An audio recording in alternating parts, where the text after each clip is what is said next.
नाशिकमध्ये आज खड्ड्यांच्या संदर्भात काँग्रेस जी आहे ती महापालिकेच्या गेटच्या बाहेर जे आहे ते आता आंदोलन करताना आपल्याला पाहायला मिळत आहे। सर्व काँग्रेसचे जे पदाधिकारी आहेत ते देखील या ठिकाणी आलेलं आपल्याला पाहायला मिळत आहे। एकंदरीत नाशिकमध्ये जे खड्डे वाढलेले आहेत आणि खड्ड्यांमुळे ज्या निष्पाप नागरिकांचा बळी गेलेला आहे, या निष्पाप नागरिकांचा बळी गेल्यानंतर आता काँग्रेस देखील महापालिकेवर जो आहे त्यांचा राग जो आहे तो घोषणाबाजी देऊन जो आहे तो व्यक्त करत आहेत। आणि एकंदरीतच सर्व या ठिकाणी हातात फलक घेऊन जे आहेत सर्व नागरिक या ठिकाणी काँग्रेसचे पदाधिकारी जे आहेत ते या ठिकाणी आले आहे। खड्ड्यांचं शहर नाशिक शहर अशा प्रकारचा आश्रय जो आहे तो एकंदरीत त्यावर दिलेला आहे।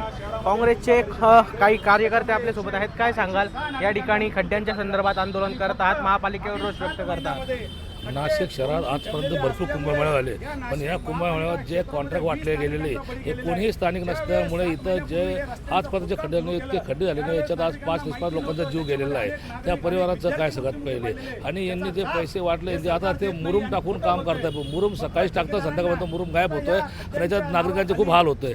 लवकरात लवकर यांनी बीजेपी सरकारने केलं नाही याचं पूर्ण जनता व काँग्रेस पार्टी तीव्र आंदोलन करेल। नक्कीच आपण जर बघितलं तर यापूर्वी देखील सत्तेतला पक्ष असतील त्यानंतर विरोधी पक्ष असतील यांनी देखील महापालिकेवर रोष व्यक्त करत जे आहे ते आंदोलन पुकारलं होतं आणि खड्ड्यांच्या संदर्भातच आता ठेकेदारांवर गुन्हा दाखल करा अशा प्रकारची मागणी जी आहे ती एकंदरीतच त्यांनी केलेली होती। मात्र आज देखील पुन्हा खड्ड्यांच्या संदर्भात काँग्रेस जी आहे ते आता आक्रमक झाल्याचं पाहायला मिळत आहे।